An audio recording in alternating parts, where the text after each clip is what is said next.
अच्छा फ्रेंड्स, एक सवाल बहुत ज़्यादा मेरे पास आता है कि मैंने अगर बीएससी किया हुआ है या बी.फॉर्म किया हुआ है तो क्या मुझे फार्मा की क्यूसी में जॉब मिल जाएगी या मुझे फार्मा के लिए जॉब मिल सकती है या नहीं। तो ऐसे बहुत सारे कंटिन्यू सवाल बन रहे थे, सामने आ रहे थे। तो आज वीडियो का मेरा फोकस ही ये कि मैं आपको इसी के बिहाफ पे ये बताता हूँ कि क्या क्वालिफिकेशन आपको रिक्वायर्ड होती है फार्मा की क्यूसी के लिए। क्लियर है? क्यूसी में आपको क्या एजुकेशन रिक्वायर्ड है, क्या क्वालिफिकेशन रिक्वायर्ड है, क्या डिग्री आपको चाहिए होता है क्यूसी में जॉब करने के लिए, वो इस वीडियो में डिस्कस करेंगे। साथ में मैं आपको ये बताता हूँ कि क्यूसी के अंदर कौन से डिपार्टमेंट फर्दर सेक्शंस होते हैं, जिन जिन जगहों पे आपको काम करना होता है, और क्या आपका ऑर्गेनोग्राम होता है। इनिशियली जो फ्रेशर्स होते हैं उनके डेजिग्नेशन किस तरीके से होते हैं और किस तरह उनका सैलरी स्ट्रक्चर होता है एज पर डेजिग्नेशन, वो भी डिस्कस करेंगे। साथ में आपकी ग्रोथ का क्राइटेरिया क्या है, कितनी आपकी ग्रोथ होती है, ग्रोथ का स्कोप क्या है क्यूसी के अंदर, ये सारी चीज इस वीडियो में डिस्कस करेंगे। तो वीडियो आपने पूरी एंड तक देखनी है, बड़ी इंपॉर्टेंट वीडियो लोगों के लिए। जी फ्रेंड्स, आप डिस्कस करेंगे कि आपको क्वालिटी कंट्रोल डिपार्टमेंट के लिए क्या एजुकेशन रिक्वायर्ड है। तो सबसे पहले जो क्वालिटी कंट्रोल डिपार्टमेंट के लिए आपको डिग्री रिक्वायर्ड है वो कम से कम मिनिमम आपका मास्टर्स इन केमिस्ट्री होना चाहिए। केमिस्ट्री में आपको एमएससी किए हुए होना चाहिए अगर आप फार्मा की क्यूसी के अंदर अप्लाई कर रहे हो। उसकी वजह ये कि क्यूसी के अंदर जितनी टेस्टिंग है, जितना केमिकल्स आप यूज करते हैं, जितने इंस्ट्रूमेंट यूज कर रहे हैं, वो टोटली रिलेट कर रहा होता है एमएससी केमिस्ट्री के कोर्स के अंदर। जो आप एमएससी केमिस्ट्री करते हैं या आपने एनालिटिकल में किया या फिजिकल में किया या ऑर्गेनिक केमिस्ट्री में आपका स्पेशलाइजेशन किसी भी है, तो इंस्ट्रूमेंटेशन बहुत कनेक्ट होती है, खासकर एनालिटिकल के अंदर होती है। लेकिन आपको इंडस्ट्री में केमिस्ट्री का 99.9% कंसर्न जो है वो आपका क्यूसी डिपार्टमेंट का केमिस्ट्री के साथ है। तो इसीलिए पहला आपके पास एमएससी केमिस्ट्री का डिग्री होना चाहिए अगर आप क्यूसी में जॉब कर रहे हैं। ठीक है। दूसरा, फिर क्यूसी में वो लोग जॉब करते हैं जो एमएससी माइक्रोबायोलॉजिस्ट होते हैं, क्योंकि क्यूसी के अंदर एक खास सेक्शन होता है, मैं भी सेक्शन पे आऊंगा, जिसको हम कहते हैं माइक्रोबायोलॉजिकल सेक्शन। माइक्रोबायोलॉजिकल चीजों की टेस्टिंग होती है प्रोडक्ट की, तो वो एमएससी माइक्रोबायोलॉजिस्ट जो होता है वो कर रहा होता है। वहां पे एमएससी केमिस्ट्री वाले का काम नहीं है, ये बात भी हमेशा याद रखना। वहां पे फार्मडी का भी काम नहीं, ठीक है, वो भी नहीं काम करता। इसके अलावा आपके पास बी.फॉर्म है, ये भी 16 साल का करियर होता है, तो वो लोग भी इसी तरह क्यूसी के अंदर जॉब कर सकते हैं, वैलिड है। इसी तरह का एम.फॉर्म किया हुआ है, कुछ लोग पीएचडी भी होते हैं केमिस्ट्री के अंदर, तो डॉक्टरेट की होती है जिन्होंने फार्मेसी में, वो भी क्वालिटी कंट्रोल में एक R&D लेवल पे जॉब कर रहा था। क्वालिटी कंट्रोल डिपार्टमेंट में मिनिमम आपके पास एमएससी होना चाहिए केमिस्ट्री में, कम से कम डिग्री चाहिए।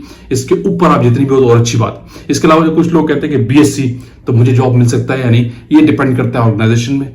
ठीक है, अगर आप किसी ऐसी जगह पे चले गए जो एक लोकल सेक्टर है, तो मैं भी आपको वो क्यूसी में ऐसा बीएससी की जॉब के ऊपर रख सकते हैं, लेकिन वो फिर आपको उस डोमिनेंट लेवल के काम आपको नहीं देंगे जो क्यूसी में एमएससी केमिस्ट्री या फार्मासिस्ट या क्रिटिकल जो जॉब्स होती हैं वो आपको नहीं देंगे। वो किसी छोटे मोटे काम पे आपको लगा सकते हैं, सैम्पलिंग पे आपको लगा देंगे, लाइन क्लियरेंस पे आपको लगा देंगे, लेकिन आपको एक क्रिटिकल जॉब, इंस्ट्रूमेंटल जॉब होती है जो मेन रिस्पॉन्सिबिलिटी होती है क्यूसी की, उसमें आपको इन्वॉल्व नहीं करेंगे। और दूसरा, अगर आपके पास डिग्री मास्टर्स का नहीं है तो आपका ग्रोथ भी नहीं होता, आपका एक खास लेवल पे आके आपकी प्रमोशंस नहीं होती। आप चलते रहेंगे क्यूसी में या प्रोडक्शन में, किसी और डिपार्टमेंट में भी बीएससी के लोग भी चल सकते हैं, ठीक है, लेकिन उनका प्रमोशन नहीं होता, उनकी ग्रोथ वैसी नहीं होती, उनका सैलरी स्ट्रक्चर वैसे नहीं ग्रो करता जैसे एमएससी केमिस्ट्री या फार्मासिस्ट या दूसरे लोगों का होता है। क्लियर है? तो सबसे मिनिमम रिक्वायर्ड है आपके पास क्या है, कम से कम आपको एमएससी केमिस्ट्री होना चाहिए। अच्छा, दूसरी चीज मैं यहाँ पे ये बता दूं कि आप जो लोग आते हैं फ्रेशियर्स, वो किन किन सेक्शंस में काम करते हैं क्यूसी के अंदर। तो क्यूसी के अंदर कुछ क्रिटिकल सेक्शंस होते हैं, डिफरेंट सेक्शंस में काम हो रहा होता है। इसमें एक सेक्शन होता है रॉ मटेरियल का सेक्शन, जो बड़ा क्रिटिकल सेक्शन है, जहां पे जितना भी कंसाइनमेंट आपका आता है प्रोडक्ट मैन्युफैक्चरिंग के लिए, उनकी टेस्टिंग वो लोग कर रहे होते हैं, जिसमें जेनरिक पे आता है, सही, और जिनमें आपका एक्सिपिएंट्स पे आता है रॉ मटेरियल। एक सेक्शन ये। दूसरा सेक्शन होता है फिनिश प्रोडक्ट की टेस्टिंग का, यानी जितनी प्रोडक्ट बन के आती है सेमी फिनिश स्टेज पे या फाइनल स्टेज पे, तो वो कुछ लोग वहां पे होते हैं उस सेक्शन में, उसकी टेस्टिंग कर रहे थे, प्रोडक्ट की टेस्टिंग, जैसे वेट वेरिएशन करना, ऐसे लगाना, फिजिकल टेस्ट करना, डिसोल्यूशन लगाना, ये सारे काम फिनिश प्रोडक्ट के लोग कर रहे होते हैं। इसके अलावा एक सेक्शन होता है स्टेबिलिटी सेक्शन, ये भी ड्रैप की रिक्वायरमेंट है, ये डिपार्टमेंट भी होता है, बड़ा क्रिटिकल डिपार्टमेंट है। यानी जो प्रोडक्ट आप मैन्युफैक्चरिंग कर रहे होते हैं फार्मास्यूटिकल इंडस्ट्रीज के अंदर, उनको एक पर्टिकुलर क्राइटेरिया, पर्टिकुलर गाइडलाइन, जैसे आईसीएच की गाइडलाइन है, उसको फॉलो करते हुए उनकी स्टेबिलिटी टेस्टिंग की जाती है। उनको खास टाइम के लिए क्लाइमेटिक चैम्बर्स में रखा जाता है, ठीक है, और उसमें डिफरेंट आप क्लाइमेटिक जोन आप दे रहे होते हैं, डिफरेंट आप उस पर कंडीशंस लगा रहे होते हैं, जिसमें कि एक आप लॉन्ग टर्म स्टडी भी करते हैं, ठीक है, और दूसरी इनिशियल स्टडी भी आप कर रहे होते हैं। प्रोडक्ट को चेक कराया जाता है कि आपका जो प्रोडक्ट है उसका स्टेटस क्या है, पर्टिकुलर टाइम के बाद, पर्टिकुलर कंडीशन के बाद आप एक शेल्फ लाइफ पे स्टडी करके देखते हैं कि आपकी प्रोडक्ट जो है कितनी स्टेबल है, जो आप मैन्युफैक्चरिंग कर रहे हैं, मार्केट में भेज रहे हैं, कमर्शियल कर रहे हैं, उसकी स्टेबिलिटी क्या है। तो ये लोग स्टेबिलिटी टेस्टिंग के लोग होते हैं, कुछ लोग इस सेक्शन में काम कर रहे होते हैं। क्लियर।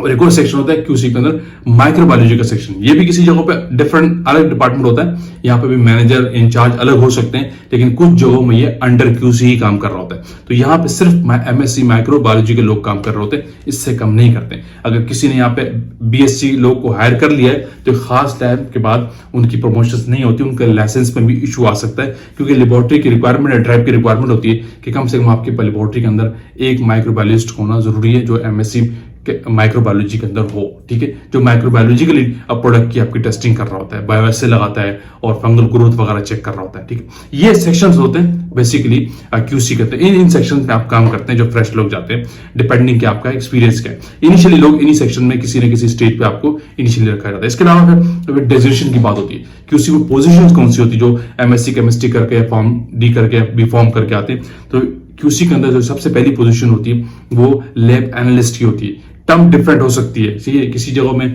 क्यूसी एनालिस्ट की टर्म होती है, किसी जगह में क्यूसी ऑफिसर की टर्म होती है। इनमें थोड़ा बहुत डिफरेंस है, कोई बड़ा डिफरेंस नहीं। यानी ये बेसिकली क्यूसी की टेस्टिंग में इन्वॉल्व होते हैं। स्टार्टिंग के जो बेसिक टेस्ट होते हैं इसमें ये लोग इन्वॉल्व होते हैं। इसके बाद फिर ये प्रमोट हो गए सीनियर एनालिस्ट बन जाते हैं। 2 साल के एक्सपीरियंस पे, 3 साल के एक्सपीरियंस पे डिपेंड करता है कि आपकी ऑर्गेनाइजेशन क्या, मैं बार बार ये कह रहा हूँ। इसके बाद फिर एग्जीक्यूटिव की पोजीशन होती है। मैं आपको पोजीशन ऑर्गेनोग्राम बता रहा हूँ क्यूसी का किस तरीके से होता है। एग्जीक्यूटिव की पोजीशन आती है नंबर 3 पे। इसके बाद फिर आपके पास आता है इंचार्ज की पोजीशन आती है, जो क्यूसी का इंचार्ज होता है। इसके बाद ऊपर फिर क्यूसी का असिस्टेंट मैनेजर आता है। फिर उसके ऊपर आपका क्यूसी का मैनेजर होता है, जिसका लाइसेंस आपका ड्रैप में गया होता है। तो लाइसेंस जाने के लिए भी आपकी रिक्वायरमेंट ये है कि जो लोग क्यूसी के लोग हो, जो इनिशियली स्टेज से ऊपर आ रहे होते हैं, उनका कम से कम 10 ईयर्स का एक्सपीरियंस हो और उनके पास कम से कम एमएससी केमिस्ट्री की डिग्री हो। किसी बीएससी वाले की डिग्री के ऊपर आपको लाइसेंस नहीं मिलता लेबोरेटरी। तो मेनली ये था कि क्या डिग्री हमें चाहिए क्वालिटी कंट्रोल डिपार्टमेंट के लिए, जिस पे आप आज का वीडियो का फोकस था। लेकिन साथ में मैंने आपको ये क्यूसी का एक ओवरव्यू भी देना था, ताकि आपको आइडिया हो कि अगर हम एमएससी केमिस्ट्री या बीफॉर्म है तो हमें क्यूसी में किन किन जगहों में जाना चाहिए, क्यूसी के अंदर कल्चर क्या होता है। क्लियर है? तो आई होप की वीडियो आपने लाइक किया। तो वीडियो को आज एंड करते हैं, तो आएंगे किसी और टेक्निकल के साथ। अगेन कहूंगा जो लोग चैनल पे न्यू है वो लाजम से कीजिए, ताकि ऐसी टेक्निकल वीडियोस आप तक पहुंचती रहे। Thank you for watching. Allah Hafiz.